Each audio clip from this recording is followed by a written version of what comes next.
As I'm sure most of us are aware, offshore wind is a mature industry in the UK and Europe, even though it's an emerging industry here in the United States. And in order to be able to have the same low costs that they're benefiting from in overseas, we need to learn from their experience to do things right the first time. Moderating this panel is Representative Pat Haddad. Representative Haddad is the Speaker Pro Tem of the Massachusetts House of Representatives, representing the people of Dighton, Somerset, Swansea, and Taunton. While Rhode Island got things moving in a really big way with their Block Island wind farm, Rep. Haddad is often credited with jump-starting the US market for offshore wind, with their instrumental role in including minimum offshore wind procurement levels in a comprehensive clean energy bill in 2016. This was the first case in the nation of a state setting legislative mandates for offshore wind, but many states along the Atlantic coast have since followed suit. Pat Haddad, the floor is yours. Thank you and good morning. And thank you to Ocean, thank you to Venture Cafe. It's such an honor to be here. Certainly among people that I spent a lot of time with in 2014 and 2015, learning about what offshore wind could be, not only for the state of Massachusetts, but for the entire East Coast. It was very interesting because as we grappled with this, it was very clear that something had to be done. You know that in New England, we are at the end of every pipeline. We were very too much reliant on natural gas. Everyone was trying to get rid of coal. And if anybody knows my story, I had two, not one, but two coal-fired power plants. And when those needed to close, it was very apparent that if we didn't do something, we would be at the mercy of every energy company from that was giving us gas. And right off our shores, we have an incredible, incredible natural resource. So when the first offshore wind opportunity failed, and it was the precursor of what we knew could be, but it just happened to be the wrong place and the wrong time. So it was my good fortune that I got to know people from Ørsted, people from Deepwater, and what was then, what now is Vineyard Wind. And they really spent a lot of time educating me on what could be. And so I was very fortunate to travel to Europe several times to be able to see what they had already done.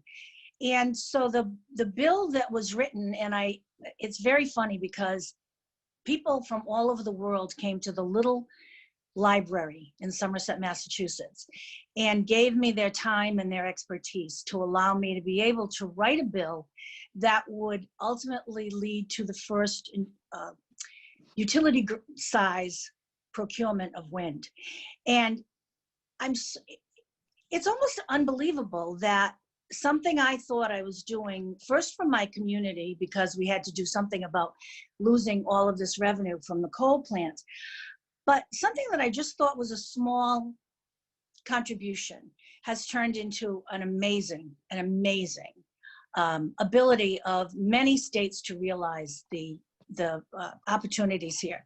So I want to thank all of the congressmen, both of the congressmen from my area and Congressman Cicilline for understanding that a state or a boundary is just a line on a map.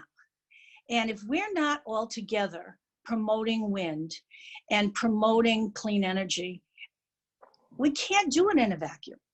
If everybody isn't on the same page, if we're not all talking about how important it is to have clean energy and to make sure that a new industry is fostered and grown, jobs won't come.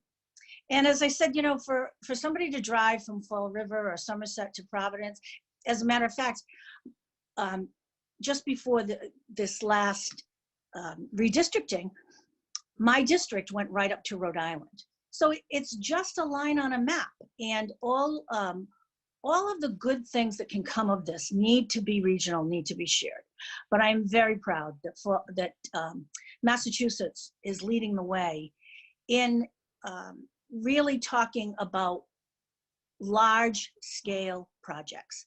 So as you know, we have 2 on the books right now, one 800 with Vineyard Wind and another 800 with Shell. And I look forward to seeing windmills all up and down our East Coast as we traverse our waters and enjoy not only the beautiful view of the oceans, but the beautiful view of those sleek, tall, white, beautiful blades turning on our coastline. So it is my great pleasure to moderate this panel. And so if you would just indulge me for 1 minute, I'll go through everyone's intro, and then we can go right into hearing from everybody. And I will try not to put my head down, and I'm learning so many things from how to do a better Zoom. So our first panelist is Alun Roberts. Alun's been working in offshore wind since 2008 when he joined BVG Associates. He led projects for BVG Associates in offshore wind supply chain, technology, analysis, and development. In many cases, forecasting the business and job creation opportunities. And you know, we love to hear those big forecasts of what's available or what's possible for jobs. So Alun joined BVG from the UK Research Council, where he headed external relations, and previously he worked as a specialist for the House of Commons Science and Technology Select Committee. Our second panelist is someone that I was very pleased to be able to learn from, and that's Dr. Alun Lowdon. Alun splits his time between the UK and the US. He has over 15 years of experience in the international offshore wind industry in a variety of national lab consulting, economic development, and startup roles. He is currently a professor in practice at Durham University Energy Institute in the UK and director of strategic development at Bristol Community College. Bristol Community College's nascent national offshore wind industry in New Bedford. Alun has been a reviewer for the National Renewable Energy Laboratory since 2009, principally in offshore wind and hydrokinetic technologies, an example of another great partnership between the US and the UK. Alexander Thillerup is the Vice President of Renewable US for Zodus Group, an expert offshore wind advisory out of the UK. In his role, he works on supply chain development in the US, such as a project he is undertaking in collaboration with the New Bedford Ocean Cluster to prepare companies involved in port logistics and marine transportation supports for offshore wind staging and development. And last but not least, our fourth panelist is David Fletcher, who is the CEO of GEV Wind Power, a leading independent service provider specializing in the field maintenance of wind turbine rotor blades. GEV GEV is based in the UK with representation through Europe and US offices in West Texas and Rhode Island. GEV has gained valuable experience operating offshore in the US for the past 3 or 4 years, working across 16 states, and opened in Rhode Island in early 2019 to create a tangible presence ready to support and expand offshore wind industries on the East Coast. So I'd like to speak as little as I can, but turn it over to our panelists. So if we could begin with Alun Roberts.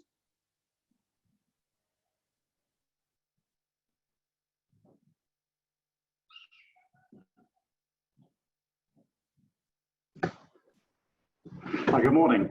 Really great to be with you this morning, speaking from England, and great to hear so much enthusiasm for offshore wind. As you heard, been here since 2008, where I've effectively been on the precipice ever since, and it's been great to watch the growth of the industry in the US, but also increasingly doing lots of stuff in East Asia, and just come fresh from working on a report for the Vietnamese government and Japanese government. So it's really great to see that extension of the industry.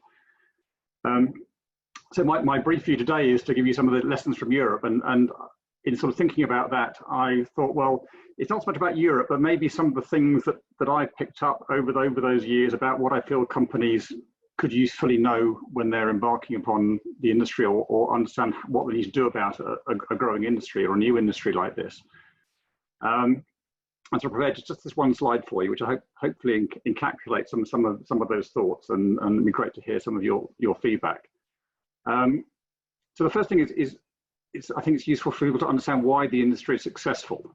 I've got a little graph there. You've probably seen lots of graphs on cost of energy production, and this is something actually we just produced for the Japan Wind Power Association. You can just see some of the country plots from around the world there. But what you can see is you can just see that continual downward pressure on costs, cost of energy. And the answer is it's still going on. It will continue to go on because it's actually very much an industry which is continually to drive forward. At the top, I just put some blobs there to show you've got a typical turbine sizes over those years, and you can just see that really year on year you can see growth in turbine size, and that's because that drives the cost of energy. And so what you have is an industry which is in constant state of flux, continually driving forward technologies, and in a sense, to succeed in that environment, you need to be sort of bought into that whole way of thinking that you're continually improving on what you do. The second thing I'd like to say, and perhaps it's unnecessary because I've had just so much enthusiasm for the industry, is that it's actually it's quite a mature industry now. There's actually a very good report Ernst & Young did a year or so ago, which shows that offshore wind projects actually perform better on delivering to time and budget than many other power projects around the world. It's like nuclear power projects or thermal power projects, regular overruns in price and budget there. The offshore wind delivers on time and on budget, and it's extremely good at what it does. So if you're thinking about this as a new industry, which is a little bit off the wall and new, it's good to understand that it's actually extremely successful industry at what it does and delivers what it says it's going to do. And to understand that to succeed in it, you have to be offering something new and fresh that can actually help people do that better. The second thing is about how a project is contracted, built, and operated. And I guess this is a lot about knowing who your customers are. But I guess it's very easy for people to think, there's an offshore wind farm coming to my area. Oh, that's a great opportunity for me. And it is, but it's very easy to get fixated on those opportunities. Because if you think about it, you've got a mature industry, and you've got developers such as Ørsted and Equinor who are developing projects around the world, and they have global procurement systems. So that if you want to be successful in the offshore wind industry, you can't be just thinking about that project on your doorstep. You have to be thinking about what you can offer the industry more generally. So I think it's helpful not to think about the industry coming to you, as in Rhode Island and Massachusetts, but actually how you can get to the industry and actually how you can succeed, not just for those local projects, but all those projects that those developers are also doing in the US and beyond. It's an increasingly global supply chain. And it's also good to understand what can come and what can't come. I think people see large infrastructure projects and they see lots of activity which is geared up and focused on that particular project. The thing about an offshore wind farm is a lot of the products that are being used are actually in serial production. So turbines are in serial production, cables are in serial production. In many cases, foundations that are in serial production. It's like a car plant. These things don't move around the world to meet new projects. So in a sense, you have to sort of see that actually it's not that easy to move things around. And therefore, you want to be successful, you have to think in terms of where you can supply what to where, and to think about how things are produced and where they're produced and why people move and why people might invest in different places, to understand how the supply chain dynamics. Final point I make is and it comes back to my first point about is what you can do in that technology-driven, cost-focused industry. It's trying to understand how your company can make a difference. You say, as I mentioned, you've got your mature supply chains with people who know what they're doing and have done it many, many times before. But the industry is always striving to improve, always looking to reduce costs, always looking to do things better. So for new companies entering the industry, it's always worth thinking, well, what is it that I can offer to actually improve what they do? And you'll find developers like Equinor or turbine manufacturers like MHI or GE or Siemens Gamesa are always looking for ideas about how they can reduce costs, because that's all about their competitive position. So think about what your company do. It can lower cost, how it can lower their risk, how can it improve health and safety or environmental impact or reduce the impact on marine users. These are all things that the wind industry wants to know about. And if you think your company can make a difference, then you've got an opportunity. But it doesn't sit on your doorstep. It's really, I think, for companies to tell the industry what they can do and how they can improve their business. that's what I'd like to say. I'd be very interested in your comments.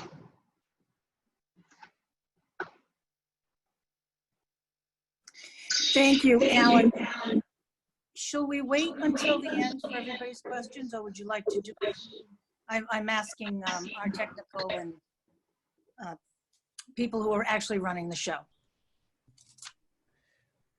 We can, why don't we run through the 3 presentations, and then hopefully we'll have about 5 minutes for some questions at the end. Great idea. So now I'd love to hear and see actually on the screen my old friend, Dr. Alun Lowdon.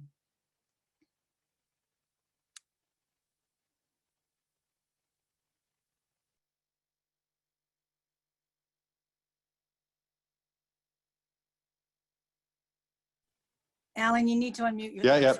Yeah. Hi there. Hi, Pat. Hi, Elise, could you flick onto my presentation, please? Thank you. Okay. Okay. Taking Alan's points in general, I think there's a great segue into what I've got to say. I've been working with Bristol Community College now, and it's a privilege to do so for the last 12 months. And it's a bit of an ambition of mine was to get something serious going in Massachusetts, and here we are, I've done it.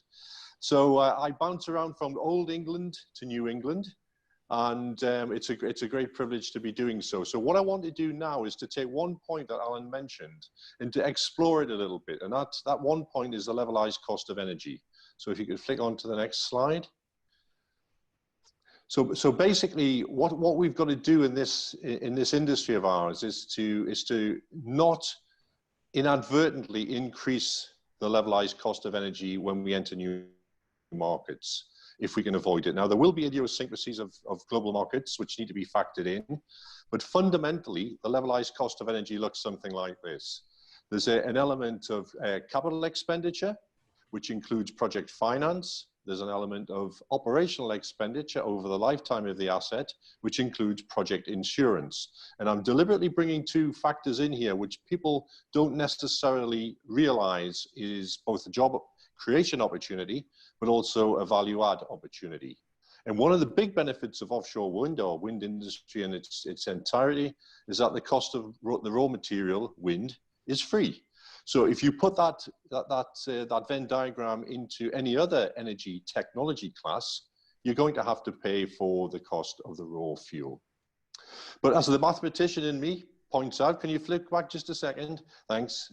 There is an equation which governs this, and the levelized cost of energy goes something like, clearly there's a lot more non-linearities in it than are showing here, life cycle energy production costs over the life of those assets, typically 25-year design life, divided by the life cycle energy production. So clearly the game we're in is to maximize the numerator, maximize the production, maximize the energy, no, that's the wrong way around. So that should be minimize the energy production costs and maximize the energy production. So that will actually drive down over time the levelized cost of energy to some asymptote, some line above which we're very likely not to be able to cross over time. And we don't know what that is yet, but clearly we can't tend to zero, which would be the ideal situation. So if we flip on to the next slide. So where are the opportunities in terms of job creation and the innovation and entrepreneurship piece, which is the labor of love of my life these days? Well, if we look at the innovation space around indicative life cycle costs, there's a number of components. There's operations and maintenance, there's the foundation, logistics, installation, electrical infrastructure, project financing and insurance, and the wind turbine generator itself. And in general, the costs are split alongside that, along with that pie chart that I've put on there. So as an organization looking to get into the sector, it's fantastic to focus on something that you're good at. So if you can see yourself in those separate components of the innovation space and orient your services or technologies around that, then you stand a great chance of being able to make a mark on the overall levelized cost of energy. Clearly, if you can do something in the O&M space and also the electrical infrastructure space, and also the other big chunks of cost, which are the turbine generator itself, then you're going to make a massive impact. And as Alan's already said, the size of blades, the energy output goes up as the square of a blade diameter. The energy output is a really important factor in driving that levelized cost of energy factor down. So I think the message really around startups from the Venture Cafe perspective is to try and see yourself in some part of that Venn diagram. But also, and this is some of the stuff we're pushing at Bristol now, it's not just about the technical aspects of the industry. Clearly, I've got in there deliberately project financing and insurance. So the insurance houses, the project financiers have got a key role to play in this whole sector. But the technology drives the risk perception down. And with the risk perception down comes the coupons, which are associated with project finance, the interest rates that you would pay, and also the premiums that you would pay on your insurance, given the level of risk that the insurer believes they are taking or not. So there's also a whole raft of other stuff going on here, law firms, catering, hospitality, all of the supply chain to the sector stands to gain significantly from the arrival of the industry in New England and further afield in the United States. So the purpose of the exercise was to give you a little bit of a snapshot as to the components of levelized cost of energy, the equation which drives it, and see that starts to change behaviors, starts to focus attention, and hopefully brings down the levelized cost of energy. Just to finish, about 5 years ago, we were staring at, in dollar terms, 180 dollars a megawatt hour. In the United Kingdom for offshore renewable energy, it's down now to the equivalent of $70 a megawatt hour. That's a huge shift in a very short space of time. And it has actually been the mainstay of the industry, and its globalization has been based upon that. And the beauty for the United States is, final comment, it's coming into this industry at the point on the cost curve, which makes it more attractive compared with other competing technologies, such as what Pat said in terms of retiring coal-fired stations, LNG imports, gas, overland gas supplies of a shale nature. Very exciting. Thank you.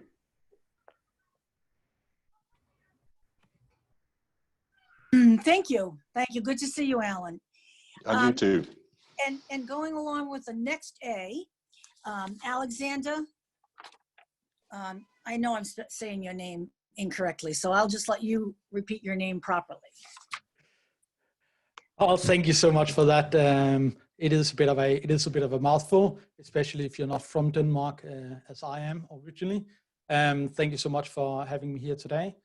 So, for those of you who do not know me, I've been working within the U.S. offshore supply chain for the last 2 years, and I have just recently joined Exos Group out of the UK, and we'll be continuing all the work that we've been doing thus far in the US.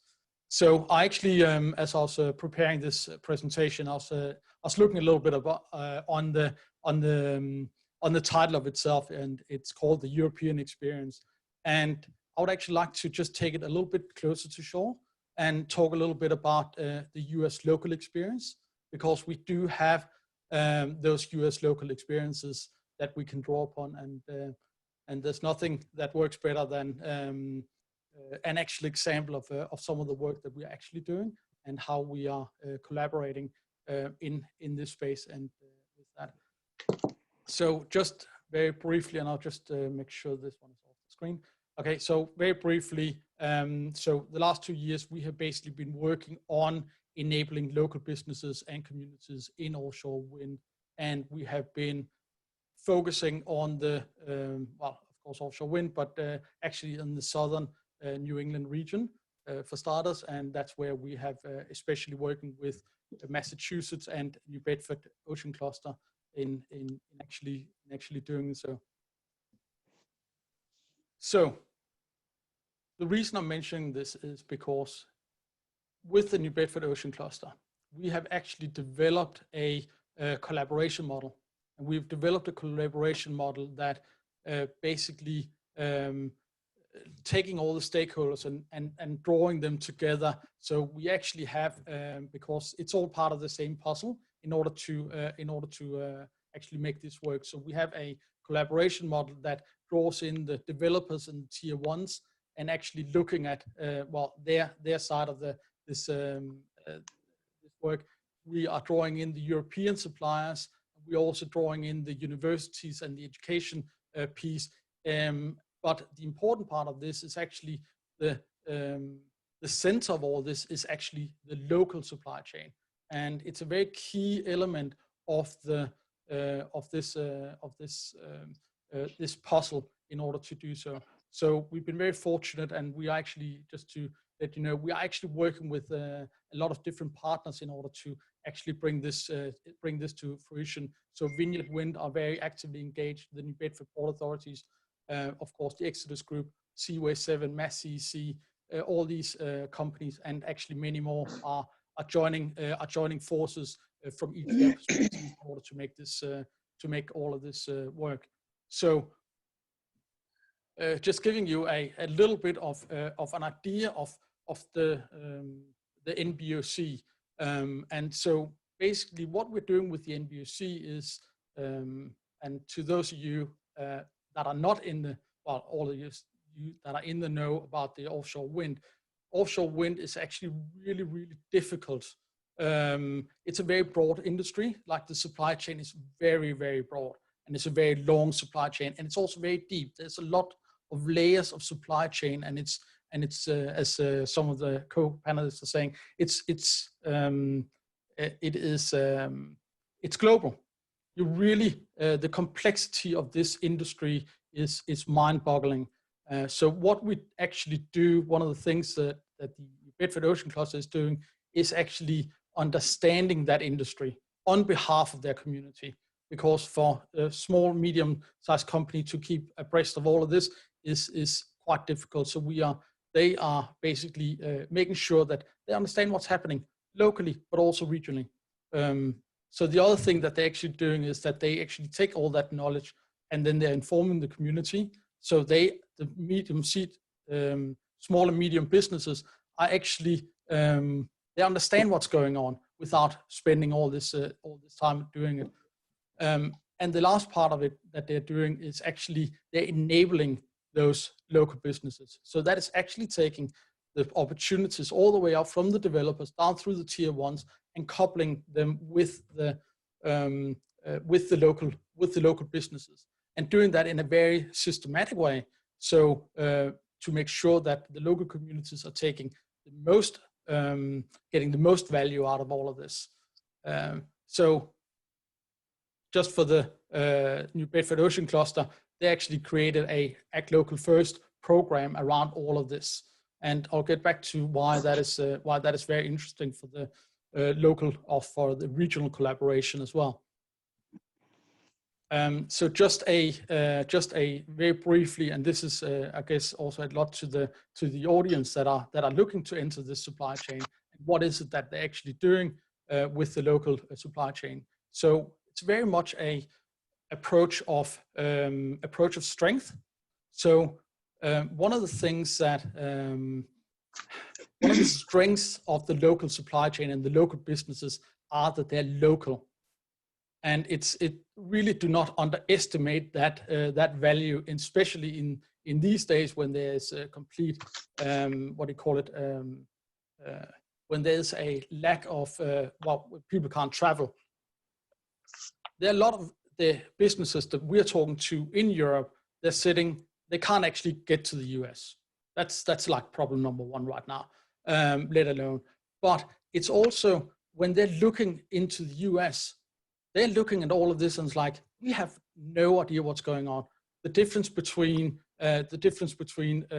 Rhode Island and Massachusetts or Connecticut, it gets a bit blurry unless you're actually on the ground and understand the local business environment, because it's a very, very important part of the success is to understand the local business environment. So what we're basically doing is we're basically looking into this, and for the companies, and basically helping them on what are the strengths of those companies, what part of the segment do they need to fit into, what part of the supply chain do they need to fit into, what is the regional, what region do they need to work in, what projects do they need to work with, and then we actually supply them with a very vast network on all of this. So understanding, okay, what are the collaborators? What collaborators could you get state-wise in the region, but also overseas?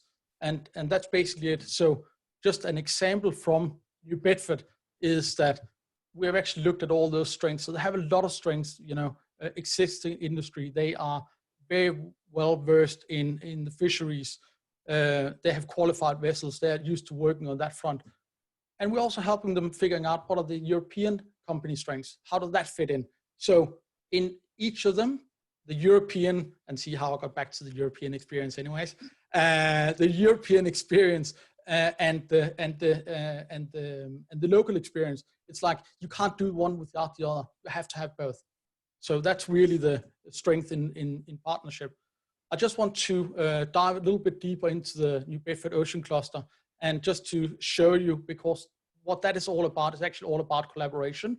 And I want to also make sure that, so while there's like different parts of it, aquaculture, there's offshore renewables and commercial fishing, it's all part of the same deal. We all have the same local members. It's all the same supply chain. So it's really it's not a competition, or even coexistence. It's more like a collaboration between those different types of this. And what I mean with that is actually that actually goes again to all the other regions and to all the other clusters that are in Rhode Island and in Connecticut and in Maine, which is that this set up and way of working, it's not exclusive or in exclusion of other ports and developers, but much rather in collaboration with. So building on each other's strengths. So I have just taken all of this and then said, okay, what are the things that you can do in order to get involved? And I'm saying locally, really making sure that that is as a key strength, which is understand your industry, have local presence, be there. You know, there's nothing that beats actually being there, and also understand that in participating with this supply chain, you're already innovating. You're already on the path to innovating, because it has not been done at scale in the US before.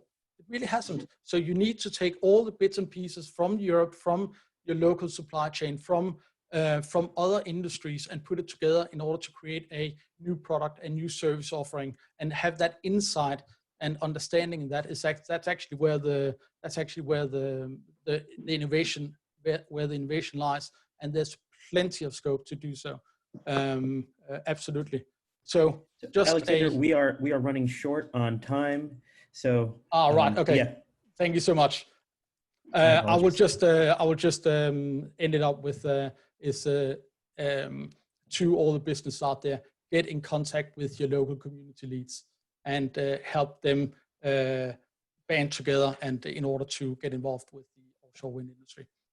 Thank you so much for your time. Thank you, Alexander. So last but not least, and we're looking forward very much to hearing from David Fletcher. Thank you, and good morning to everybody. Yeah, I guess going forth, I'll try and keep it short. And please, anybody afterwards, if they want to send me a mail or ask any questions, please feel free to do so. I think my experience and our organisation's experience is probably around the support infrastructure that is really important when you set up in a new operation in any jurisdiction. And I think what I wanted to really touch on here with the presentation that I've got is just to talk about what we see as a business, what we really need on the ground. And that's really going from sort of a tier 1 supply chain to tier 2, tier 3. If a presentation would move on, it would go to that screen, but it's stuck. So I think the important thing is for us to always look at the tier 3, and everybody tends to focus on what wind requires and naturally think about the wind turbine itself and what you need to support the development of a wind turbine or the OPEX maintenance of that. And they sometimes miss a trick on what do these tier 3 suppliers actually need when they're on the ground supporting the activity. And I think we all recognize that a wind turbine technician is one of the fastest growing jobs in America. I believe there's a forecast 58% increase in technicians over the next sort of 8 years. So my message to people is think about what those technicians need. You know, what do people need on the ground, especially all that supply chain that's out there supporting the development of the infrastructure. And they need things like, you know, very straightforward stuff. Where do they get their hire cars from? Where do they get their pickup trucks from? Where do they go to eat? Where do they get their accommodation? Who supports with potentially with visa services if people are coming from out of town? Who supports them with their cleaning services? Where do they go for their professional services? So, and that covers a wide range of different aspects, from things like the accountants, contract reviews, through the lawyers. There's such a wide range of different types of services that everybody needs when they set up and support wind in such a concentrated area. So I think our experience has always been around that. It's been very much when we get to a location and we set up a base, we don't just think about you know, the natural aspect of we need to fix a wind turbine. We start to look at what the other infrastructure is around us to support operations. And we typically always have issues with a number of these aspects where we're trying to find accommodation for people or their PPE. So I would say just people out there, don't necessarily just think about trying to support the park owners, the tier 1 suppliers, the manufacturers, even the tier 2. You know, think about what you could do to support tier 3, the smaller companies that come in, and their whole workforce that they provide, and what they might need.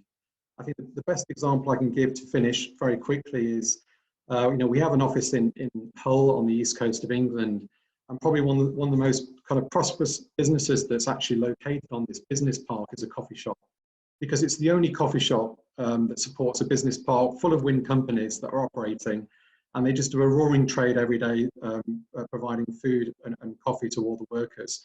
And it's just a business that you wouldn't actually think has benefited from the wind energy industry, but it has, and it's super successful.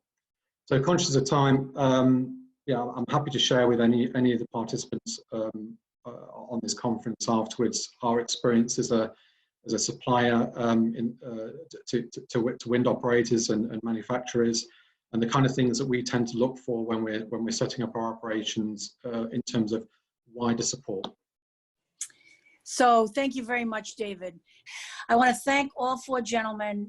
As always, you've given us a great deal to think about. Thank everyone that's been on the call today, and also thank you to Ocean and to Venture Cafe. I think this has gone a long way to tell us that there's so many opportunities. So please get out there and grab them. Thank you.